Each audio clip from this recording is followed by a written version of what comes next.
Hi my loves, welcome back or welcome to my channel. Welcome if you guys are new. This is a video I have been meaning to do for the longest time because it's a video I wish I had when I was entering my era of reading series, reading some really popular book series and just wanting to jump straight into them without actually knowing that they are part of an interconnected universe. So I feel like so many popular fantasy series and romance series that we see everyone talking about actually are part of like this broader world, and they're a series that you're suggested to read before you jump into the really popular series. It'll make sense as I get into it. Basically reading orders for interconnected universes. I'm gonna be honest, interconnected series, interconnected universes are like my favorite things in the world. I love to read them. I love to get lost in like a really rich, long world, and also having them separated into maybe there's a duology and then you read a trilogy and then you read a big series. Like having it separated into following different characters but set in the same world and maybe having overlapping characters is like the best thing in the world because you can jump back into the series after a while, be with your characters again. It kind of just feels like coming home. So I just thought I'd give you my overview, my recommendations, whether you should and you have to read like books or series or prequels before you jump into a big series.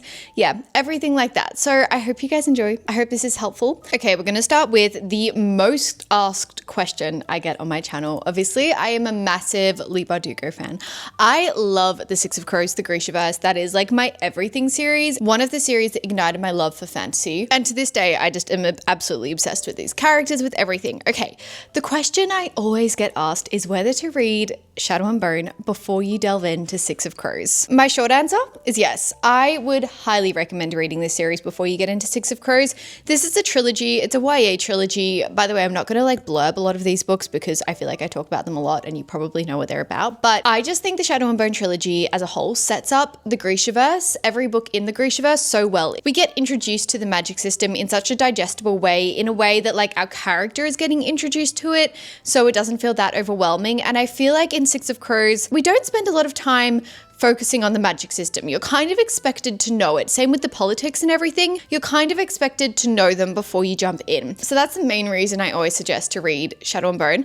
I also personally love this trilogy. I know lots of people don't. I know it's like some of their least favorites, but personally, it's a love for me. I really do enjoy it. However, if you are reading Shadow and Bone and you're like, this is just not me, it is too YA, I'm not enjoying it, I really can't stand these characters, I get it, some people have that experience, then you probably can just go on to Six of Crows. I reckon it's worth looking up just a little explanation of Shadow and Bone, just like the world we're set in. I also get questions on whether to watch the TV series before you go into Six of Crows. I feel like what a lot of people don't know is the TV series is actually Six of Crows and Shadow and Bone intertwined. They're put onto the same timeline, and in the books we're obviously not on the same timeline. So I do think there are minor spoilers for Six of Crows in Shadow and Bone, the TV series. So yeah, look up an explanation if you really don't want to read Shadow and Bone, but personally I love it, and then Six of Crows makes so much more sense. A lot of people don't know that there's a follow-on duology, which is King of Scars. I would pretty much only recommend reading this if you've read at least Six of Crows. We have a lot of overlapping characters from Six of Crows, so if you love that family, if you love your characters and you just love the world and you want more, please go read King of Scars. Also just one of my favorite characters of all time that we're following in this. I loved this duology. I thought it was wonderful. And I don't think it gets nearly enough hype, to be completely honest. So yeah, that is my recommended reading order. If you're gonna take one reading order from this video, please let it be this, because honestly, this experience as a whole, like reading Shadow and Bone trilogy, then going to Six of Crows duology, and then to King of Scars duology is truly just one of the best reading experiences I have ever had in my entire life. So I couldn't recommend it enough. You also all know how much I love my Cassandra Clare, my Shadow Hunters. So I also always get questions on where to start with Cassandra Clare. I may not be the best person in the world to ask for this because I read these when I was really young and I just read them in order of what the librarian suggested to me when I was young and borrowing them. So I'm just holding up this book, by the way, because it's literally the only book I have with me. All of my other copies are at my parents' house. I'm going to put the reading orders on screen that I would suggest. If you want a really simple reading order and you don't really want to get bogged down in it too much and you're more wanting to read like one specific series, I know the series that's kind of blowing up at the moment is the Infernal Devices. So starting with Clockwork Angel, you can start there. I 100% think that you can start at Clockwork Angel. If you're going to go for a chronological order as well, that makes a lot more sense. However, if you want to go in publication order, I would start with The Mortal Instruments, which is City of Bones. I know that there is a trope in there that we all don't like, we all avoid it, but to be honest, it's It's fine. You just go with the vibes. You don't take it too seriously. Don't take that series too seriously. But you can start with that one. That is set in the modern age, whereas the Clockwork Angel series is set in the 1800s. So I guess it depends what you like, whether you like a historical fantasy or a modern fantasy, like a more urban fantasy. If you start with the Infernal Devices, my like 2 favorite series in the world is the Infernal Devices and then The Last Hours. You 100% have to read the Infernal Devices before you go on to the Last Hours series. I just think it makes so much more sense. We're dealing with a lot of overlapping characters from the Infernal Devices in the Last Hours. So if you're going to take any reading recommendation from that, like the Cassandra Clare universe, I would say that. From there on, it gets a little bit tricky. Like if you want to just read the historical ones of the Shadowhunters world, you can just stick to those 6 books. Like they can be your little safe haven. You just read them, enjoy them, have the best time. If you want to expand your way into more Mortal Instruments, then I reckon you'd have to read City of Bones, that series. Then you can also go on to Lady of Midnight, which in my opinion is severely underrated. I loved that series. And then you'll also be pretty much caught up. There's like some other standalones connecting books in there that'll be shown on the reading order. But from there, you're pretty much caught up to read her newest release, which is releasing at the end of this year. I don't think you'd want to read her newest release if you haven't read Lady Midnight. I hope that makes sense. My advice is just decide where you want to read. Decide how much of this universe you want to read and go from there. Okay, this next one is one that caught me. You guys know this. I had no idea that it is suggested that you read the Remnant Chronicles before you go on to Dance of Thieves, which Dance of Thieves is one of my favorite like classic duologies, classic fantasy romance duologies. I had no idea that there was a series that came before it. Now, I feel like I can officially comment because I finished the Remnant Chronicles. I feel like I can officially put my thoughts out there on which one you should read. I definitely think it's worth reading the Remnant Chronicles. I'm not going to say you have to because I read Dance of Thieves and understood it perfectly without knowing the Remnant Chronicles. But if you want a deeper understanding of your world, we're basically just set in the same world and have a few overlapping characters. And if you want like a deeper understanding of everything, I would read the Remnant Chronicles. It's also just a really fun YA kind of classic feeling series. If you love that traditional kind of medieval feeling, Game of Thrones-esque, but make it YA, yeah, very YA, but just, you know, that vibe, fantasy, then I would highly recommend the Remnant Chronicles. Dance of Thieves, as I said, one of my favorite duologies of all time. So look, I would say it's worth reading them, but if you just really, really, really want to read Dance of Thieves and you read the first Remnant Chronicles and you're like, it's not for me, you probably could just go into Dance of Thieves. Like, I understood it perfectly fine. Another one that I get questioned all the time for is whether to read Caraval before you go on to Once Upon a Broken Heart. I was caught on this one. I read Once Upon a Broken Heart when I was quite early into my booktok journey. I really had only just joined booktok, started posting on social media, so I really had no idea that you were supposed to read Caraval before you went on to Six of Crows, no, to Once Upon a Broken Heart. I had no idea that they were connected. I just thought they were the same author. To be completely honest with you though, this is one of my biggest regrets. I wish more than anything that I read Caraval before I went on to Once Upon a Broken Heart. And Once Upon a Broken Heart is truly one of my favorite series I have ever read in my entire life. I feel like it would give so much more richness to the world. I do think there are some minor things that are spoiled in Caraval by reading the Once Upon a Broken Heart series first. Again, this is one that I feel like Caraval isn't for everyone. Like, not everyone is going to have the best time. So I almost feel like it's one you could read the first book in the Caraval series, see the world, see if you like it, see if you like the writing and the atmosphere. But if you're not liking the story at all, like, I definitely think it gets better as it goes on, but if you're like hating your time, then you could probably just go on to Once Upon a Broken Heart without, you know, too much. Again, I understood this world completely fine. As you can see, I've reread and annotated this so many times, but I understood this world completely fine. I had the really good time in it. As I said, literally one of my favorite series ever. And that's coming from me never having read the Caraval series before going into this. So I would recommend reading the Caraval series. I think these are just such magical, mystical worlds that like you're going to have a really fun time in them either way. I think you're going to have a good time. But no, it is not crucial to read Caraval before you go in. You will understand Once Upon a Broken Heart absolutely fine. Like with Six of Crows, I would say I would highly, highly recommend reading Shadow and Bone.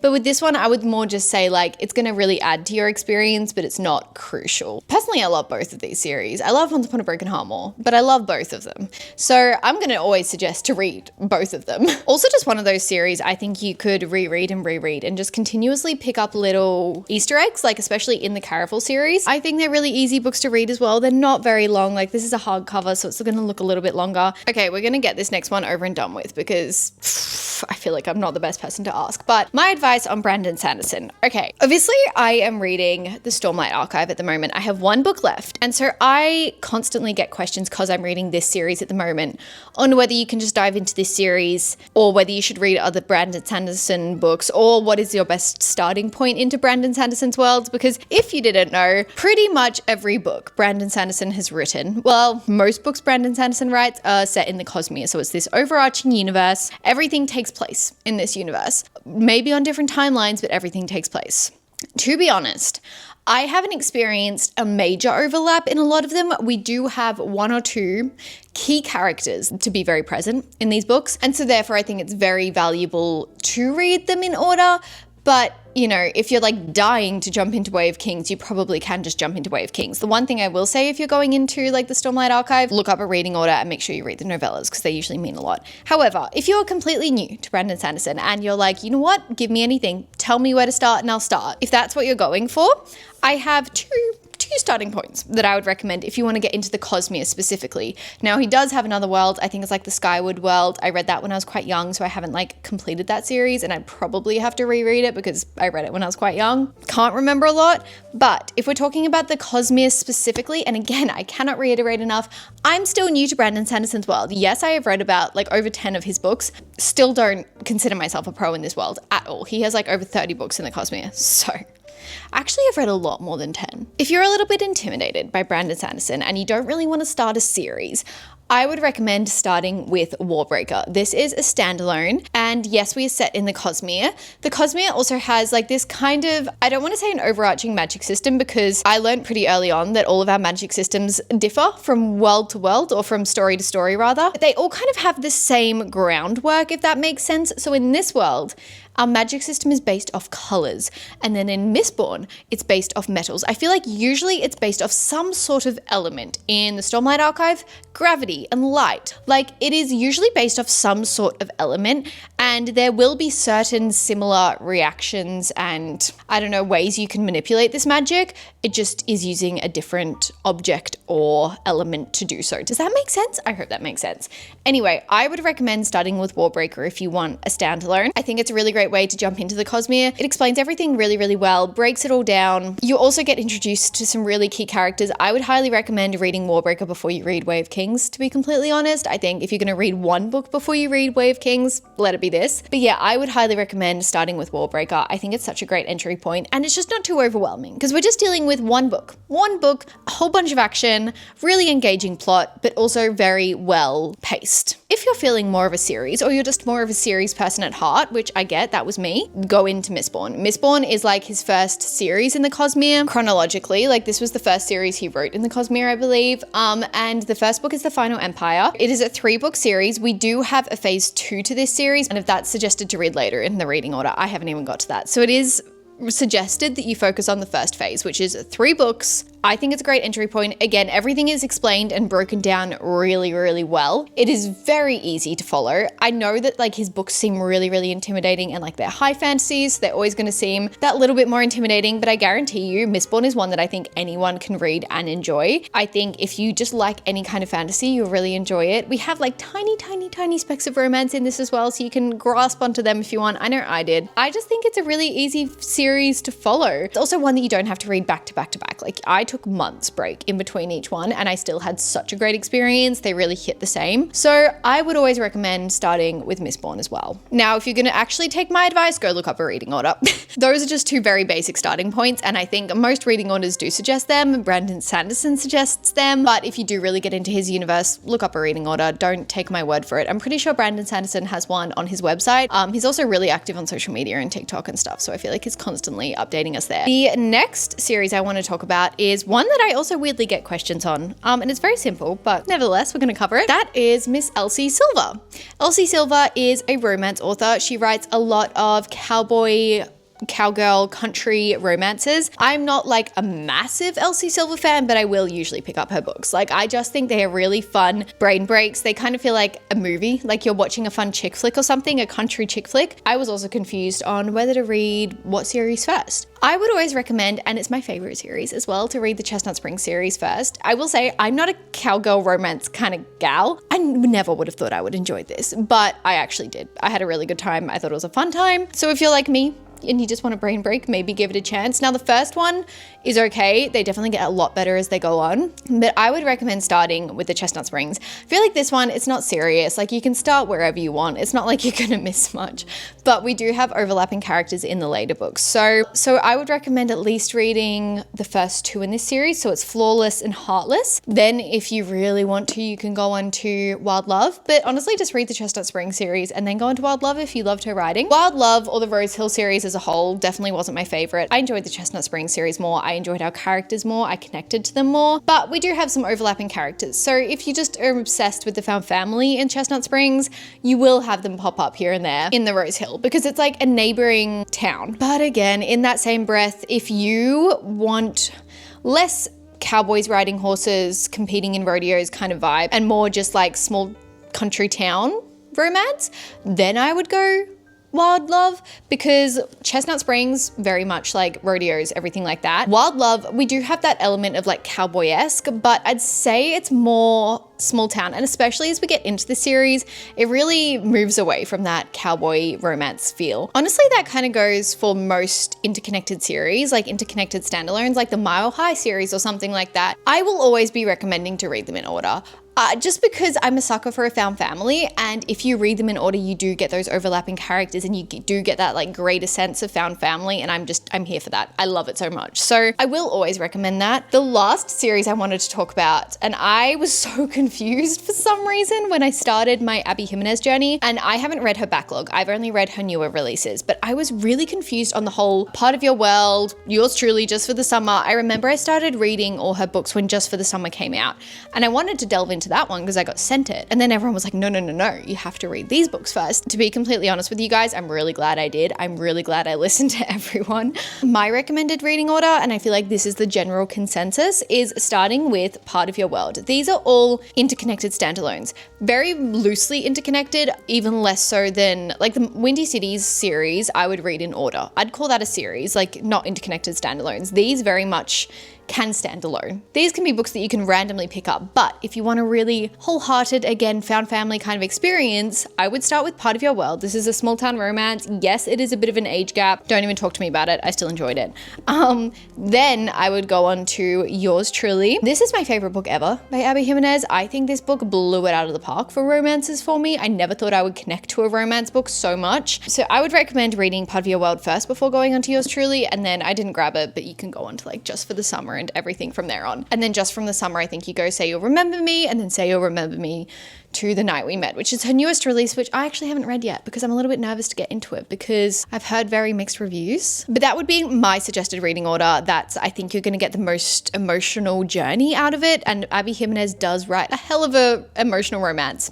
If she can do anything, she can make you connected to her characters immediately. And then when you're connected to them and then you see them appear in other books, you're like, didn't think I could get more connected, and yet you are. You just have these insane emotional ties to them. I would follow that order, to be completely honest. I know some people love Part of Your World even more than Yours Truly, so that might be one of you as well. I just feel like Yours Truly and Just for the Summer are her more popular ones. I think that brings us to the end of this video. I feel like it was pretty short and sweet, but hopefully it gave you some good recommendations. I hope you now know where to start with popular series. I'm sure there are series I've missed, but maybe I haven't read them. I don't know. Leave them in the comments below if you need recommendations on where to start in what series, because I'm more than happy to help if I can. Yeah, I hope you guys enjoyed today's video. It was a fun one. I have been meaning to do this for the longest time, so I'm glad I finally got around to doing it. But if you have watched till the end, thank you so much. It truly means the world to me. I love you guys so much, and I will see you in my next video.